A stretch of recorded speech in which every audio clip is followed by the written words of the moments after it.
নমস্কার বন্ধুরা, শ্রাবণী রান্নাঘরে আপনাদের সবাইকে স্বাগত জানিয়ে আমি আবারও একটা রান্নার ভিডিও নিয়ে আপনাদের সামনে চলে এসেছি। আজকের আমি আপনাদের উচ্ছে দিয়ে একটা রেসিপি বানিয়ে দেখাবো। আশা করি আপনাদের ভালো লাগবে। তার জন্য কিন্তু আমার পুরো ভিডিওটা আপনাদের দেখতে হবে। তাহলে চলুন এই উচ্ছে দিয়ে আমি আজকের কি বানাই সেটা আপনারা একবার দেখে নিন। উচ্ছের এই রেসিপিটা বানানোর জন্য প্রথমে আমি এখানে গ্যাসটা অন করে একটা কড়া বসিয়ে দিয়েছি। এইবার আমি কড়ার মধ্যে দিয়ে দেব সর্ষের তেল। এখানে আমি রান্নাটা সর্ষের তেলে করব, সেই জন্য আমি এখানে প্রায় 3 থেকে 4 চামচের মতো সর্ষের তেল দিয়ে দিলাম। এবারে তেলটা আমার একটু গরম হবে। ঠিক যেই সময় তেলটা গরম হবে এখানে আমি মাছের মাথা রেখে দিয়েছি। সেই মাছের মাথাটার মধ্যে আমি নুন আর হলুদ মাখিয়ে নেব। এখানে আমি অল্প একটু নুন দিলাম আর দেব আমি অল্প সামান্য একটু হলুদ। এবার এই নুন হলুদটা খুব ভালোভাবে মাছের মাথার মধ্যে মাখিয়ে নিতে হবে। মাছের মাথার মধ্যে নুন হলুদটা আমি খুব ভালোভাবে মাখিয়ে নিয়েছি। আর অন্যদিকে কিন্তু তেলটাও আমার এখানে খুব ভালোভাবে গরম হয়ে গেছে। এবার মাথাগুলো আমি তেলের মধ্যে দিয়ে ভালোভাবে এপিট ওপিট করে একটু লাল করে ভেজে নেব। মাছের মাথাটা আমার এখানে লাল করে ভাজা হয়ে গেছে। এবারে মাথাগুলোকে আমি আলাদা করে তুলে রেখে দেব।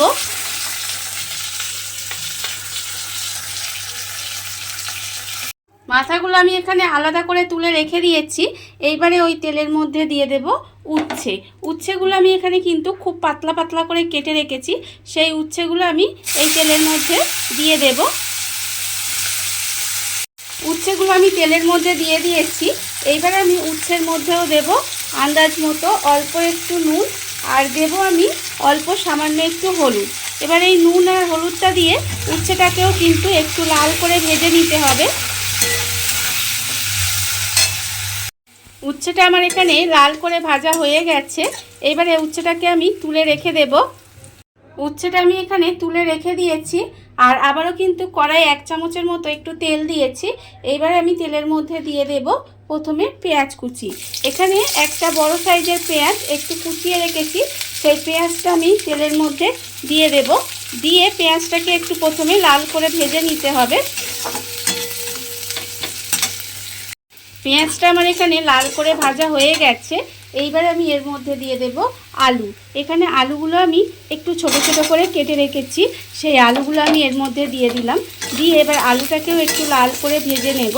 আপনারা চাইলে আলুটাকে আলাদাও ভেজে তুলে রাখতে পারেন। আমি এর সঙ্গে একসঙ্গে আলুটা একটু ভেজে নেব। আলুটা আমার এখানে ভাজা হয়ে গেছে। এইবারে আমি এর মধ্যে দিয়ে দেব আন্দাজ মতো নুন আর দেব আমি এখানে হাফ চামচ হলুদের গুঁড়ো আর হাফ চামচ লঙ্কার গুঁড়ো। দিয়ে এবারে খুব ভালোভাবে মশলাটা কষিয়ে নেব। আর এই সময় কিন্তু আমি এর মধ্যে দিয়ে দেব ছোট্ট একটা টমেটো একটু কুচি করে রেখেছি। সেই টমেটোটা আমি এর মধ্যে দিয়ে দিলাম। দিয়ে এবার সমস্ত কিছু খুব ভালোভাবে একটু কষিয়ে নেব। সমস্ত মশলা আমার এখানে খুব ভালোভাবে কষানো হয়ে গেছে। এবার আমি এর মধ্যে দিয়ে দেব জল। এখানে আমি আলুটা সেদ্ধ হওয়ার মতো জল দিলাম। এইবারে গ্যাসটাকে কমিয়ে দিয়ে ঢাকা দিয়ে রান্না করে নেব কিছুক্ষণ, যতক্ষণ না আলুটা খুব ভালোভাবে সেদ্ধ হয়ে যায়। ঢাকা দিয়ে আমি এইভাবে কিছুক্ষণ রান্না হতে দিয়েছিলাম। দেখুন আলুগুলো কিন্তু আমার খুব ভালোভাবে সেদ্ধ হয়ে গেছে। এবারে আমি এই অবস্থায় দিয়ে দেব যে মাছের মাথাটা আমি এখানে ভেজে রেখেছিলাম। সেই মাছের মাথাগুলো আমি এর মধ্যে দিয়ে দিলাম। আর আমি এর মধ্যে দেব যে উচ্ছেটা আমি ভেজে রেখেছিলাম, সেই উচ্ছেটাও কিন্তু আমি এর মধ্যে দিয়ে দিলাম। দিয়ে এবার এই মাছের মাথাটা একটু আমি খুন্তি দিয়ে ভেঙে দেব। খুন্তি দিয়ে ভেঙে দিয়ে এবার এটা খুব ভালোভাবে মিশিয়ে নেব। মাছের মাথাটা আর উচ্ছেটা দিয়ে খুব ভালোভাবে মিশিয়ে নিয়েছি। দেখুন এইবারে এইভাবে একটু রান্না হতে দেব। মানে যে জুসটা আছে সেটা আমি একটু শুকনো শুকনো করে নেব, তাহলেই কিন্তু রান্নাটা আমার হয়ে যাবে। এটা আমি কি বানাচ্ছি বলুন তো? আজকে এটা আমি বানিয়েছি মাছের মাথা দিয়ে উচ্ছে চচ্চড়ি। এই রান্নাটা করতে খুব বেশি মশলার দরকার হয় না, কিন্তু খেতে ভীষণ ভালো হয়। আপনাদের কাদের কাদের এই মাছের মাথা দিয়ে উচ্ছে চচ্চড়ি খেতে ভালো লাগে সেটা কিন্তু আমাকে কমেন্ট করে জানাতে ভুলবেন না।